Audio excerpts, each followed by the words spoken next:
Welcome back, class 10. Continuing with your history class, national movement from 1919 to 1934. In the previous class, we learnt about the entry of Mahatma Gandhi. We have learnt about the Gandhian policy of Satyagraha, non-violence, Swadeshi, and social justice. In today's class, we'll start off with the causes of the non-cooperation movement. So, mention may be made here of the causes or reasons for launching non-cooperation movement by Congress in the year 1920. Reaction of the Government of India Act 1919. The Act of 1919 did not change the unitary character of the Government of India. So the Act of 1919, which is the Government of India Act, did not change the character of the Government of India. The central government remained wholly responsible to the British Parliament. The central government was totally responsible for the British Parliament. System of diarchy, two government, one at state level and one at the central level, were introduced in the provinces, which failed. The British authorities failed to fulfill the promise to introduce responsible government in India. Now comes the Rowlatt Act of 1919, which is the second cause of non-cooperation movement. On the report of a sedition committee headed by Justice Rowlatt, two bills were introduced in the Central Legislature in 1919. So what is it? A sedition committee headed by Justice Rowlatt, two bills were introduced. These bills came to be known as Black Bills. They gave enormous, why they came to be known as Black Bills? Because these bills gave enormous powers to the police to search a place and arrest any person they disapproved without a warrant. So any person which the police disapproved could be arrested, and that too without a proper warrant. A well-known description of the bills at that time was no dalil, no vakil, no appeal. That means no plea, no lawyer, and no appeal. Despite much opposition, the Rowlatt Act was passed in March 1919. The purpose of the act was to curb or stop or control the growing nationalist upsurge in the country. So the nationalist growth or the nationalist movement or the nationalist growth, to stop that, to curb that, Rowlatt Act was introduced. Satyagraha against the Rowlatt Act. Gandhi described the Rowlatt Act as destructive to the elementary or basic rights of an individual. He called upon the people to do Satyagraha against such an oppressive measure, that is to disobey the law without resorting to violence. So what did Gandhi say? Gandhi said that you should do Satyagraha against these oppressive measures, and to disobey, that means to disobey law without any violence. The Satyagraha against the Rowlatt Act began on 6th April 1919. Gandhi asked the people to fast, to pray, and to hold public meetings against the Black Act. He also made an appeal to observe Hartal. Hartal means bandh or suspension of business activity for a day. The response of Gandhi's call was remarkable. Although Gandhi had asked people to remain strictly non-violent, disturbances broke out in few places, especially in Punjab, Gujarat, and Delhi.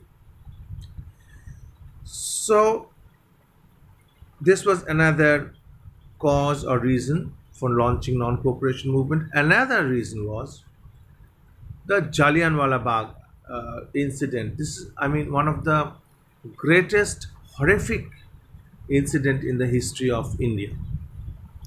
Amritsar had observed a hartal on April 6th. A complete peace was maintained. On 10th April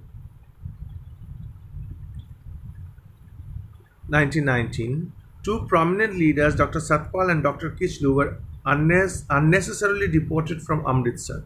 So they were arrested from Amritsar. People marched towards the residence of the Deputy Commissioner to protest about the detention of the two leaders. So what did they do? The people marched towards the residence of the Deputy Commissioner and protested against the detention or arresting of these two prominent leaders. The mounted police means police on horses, resorted to firing. They started firing, which made the mob violent.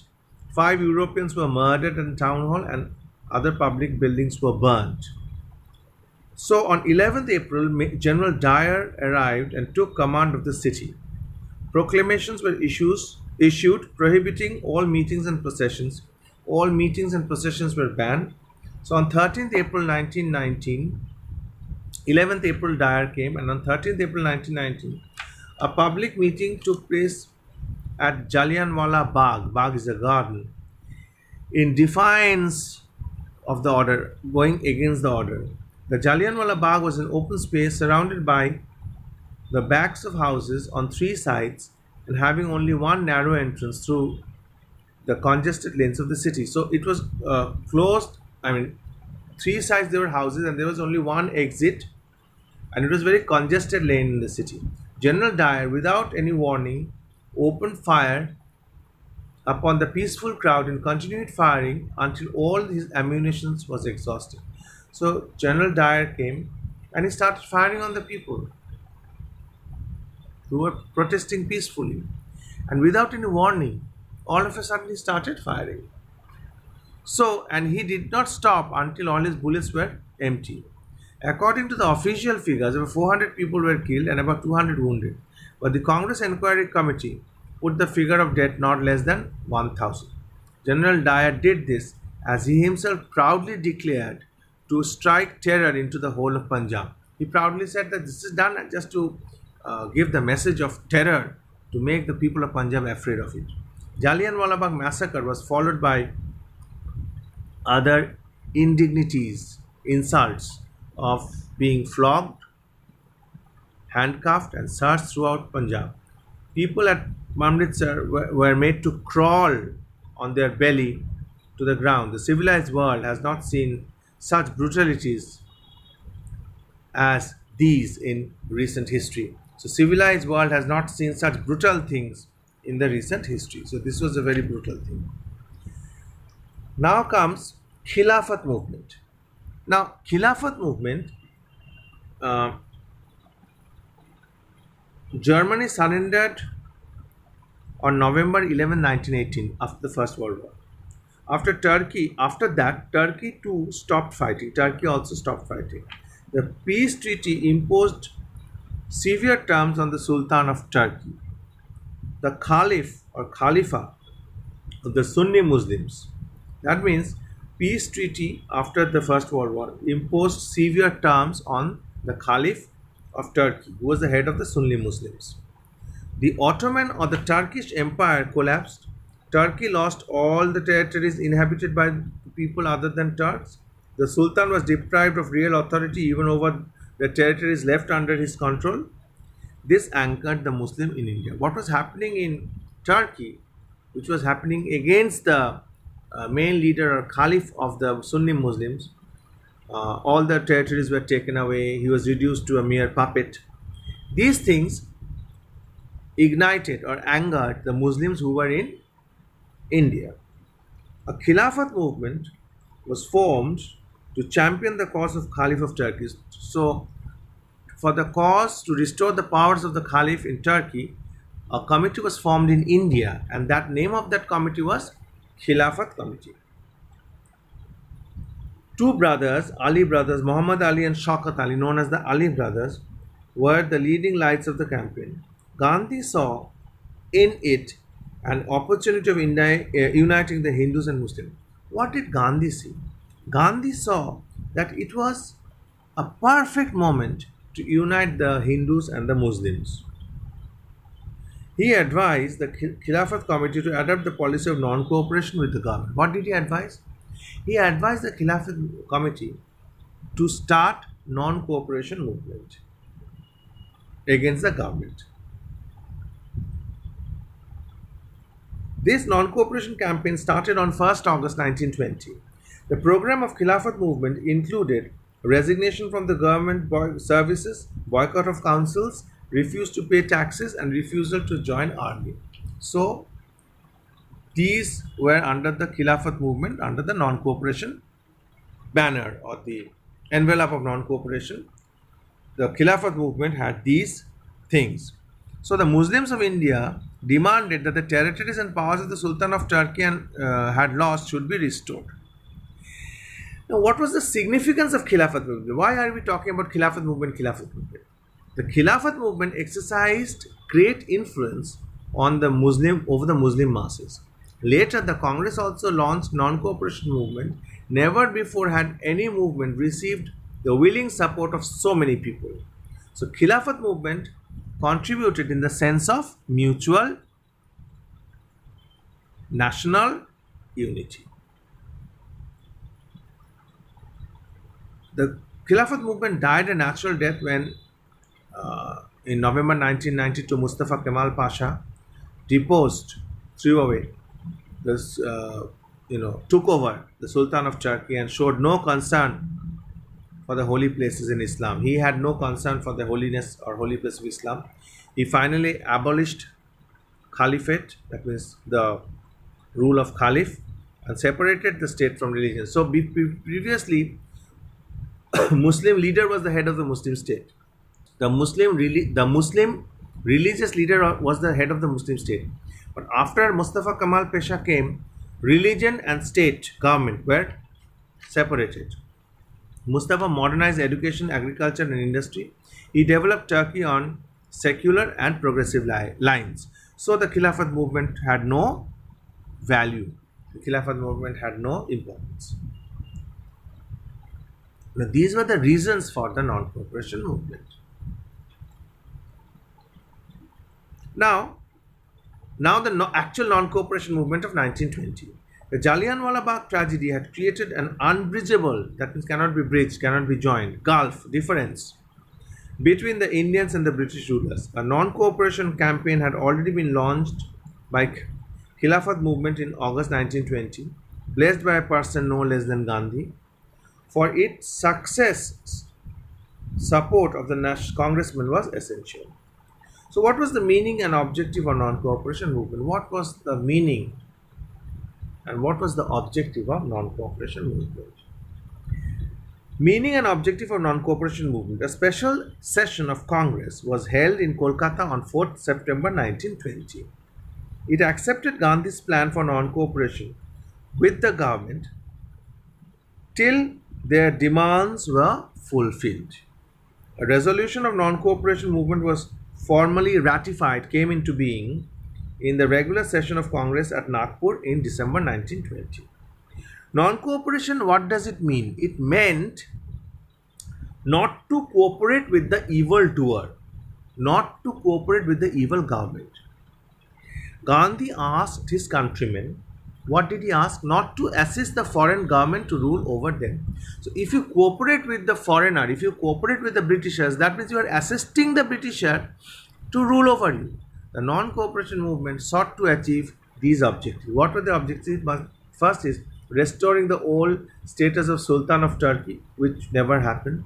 Punishing those guilty of atrocities, that means the torture and the tremendous atrocity which happened in Punjab. Number 3, attaining Swaraj for India. Gandhi promised Swaraj in 1 year if his program was fully implemented. Gandhi said, see, if my program is fully implemented, within a year we will attain Swaraj. What was the program of the non-cooperation movement? The non-cooperation movement launched by Gandhi had two kinds of program, negative and positive. Negative aspect of the program referred to boycott of legislative council, boycott of law courts by the lawyers, boycott of government schools and colleges, boycott of British goods, surrender of titles and honorary post. So these boycotting, surrendering, these were the negative aspect of the program. What are the positive aspects of the program? Hindu-Muslim unity, removal of untouchability, promotion of Swadeshi, especially hand-spun things, home oven cloth, and the prohibition of intoxicating drinks. So, two things, negative aspect and positive aspect. Understood. Now, the movement evoked a very hearty, very willing response throughout the country. The first elections under the Act of 1919 were held in October 1920. The first elections under the Act of 1919 were held under in 1920. All Congress candidates had withdrawn from the contest. The lawyers who gave up their practice included eminent persons like Chittaranjan Das, C.R. Das, Motilal Nehru, Rajendra Prasad. Lakhs of spinning wheels were distributed to popularize hand woven cloth, charkha. Students left educational institutions owned or aided by the government. So you can understand the effect of non-cooperation movement pan India, means all over India. It was this time that institutions like Jamia Millia Islamia College, Kashi Vidyapith were started. The Prince of Wales visited India in November 1921. On the day he launched at Bombay, that means on 17th November 1921, he landed, he came through ship, the aircraft or whatever, landed in Bombay. Now it is Mumbai. The city observed complete hartal. Wherever he went, he was greeted with hartal and demonstrations. Lala Lajpat Rai, Motilal Nehru, Jawaharlal Nehru, and many other prominent leaders were arrested before the end of the year. Gandhiji, however, were not put into jail. So this was the impact, the spreading of the non-cooperation movement. Now, non-cooperation movement suddenly was suspended due to an incident known as the Chauri Chaura incident. Now, for a year or two, the movement raged fiercely throughout the country. On 5th February 1922, a clash took place in Chauri Chaura, a small district in Gorakhpur in Uttar Pradesh. A police officer had beaten some volunteers. Picketing means sitting in front of the shop, picketing in front of a liquor shop, and not allowing people to get in, allowing to enter the liquor shop. So a police officer came and beaten up the volunteers. A whole crowd of peasants, farmers, gathered there and went to the police station. The mob set fire to the police station with some 20 policemen inside it. Gandhi was greatly shocked at the turn of such events. He realized that the country was not yet ready for non-violent movement or struggle. Moreover, such incidents could spread to other regions as well. So what he thought was that the country was not ready for such non-violent movement, and such incidents can spread to other regions of the country. So Mahatma suspended the non-cooperation movement, only the law-making part of the movement, and asked congressmen to give all attention to the constructive, that means the negative part. Law-breaking part was suspended, and positive part means untouchability, removal of untouchability, Hindu-Muslim rivalry, use of woven cloth. These were to be maintained, and the law-breaking part has to be suspended. On 10th March 1922, Gandhi was arrested for propagating sedition, going against the government. He was sentenced for 6 years of imprisonment. Gandhi was released after 2 years because of failing health. The suspension of movement gave great dissatisfaction. Great leaders were dissatisfied, like Chittaranjan Das and Motilal Nehru, protested against the resolution of the working committee. Subhash Chandra Bose called it a national calamity, suspension. Jawaharlal also felt that the movement should not have been suspended simply because some poor peasants have misbehaved. So, this is why it was suspended. So, this is all for today basically. We have learnt about what? We have learnt about causes of the non-cooperation movement. We have learnt about the non-cooperation movement, its meanings, objectives, programs, spread, chori chori, and suspension. So in the next class, we'll start off with the impact or significance of the non-cooperation movement. Thank you for today.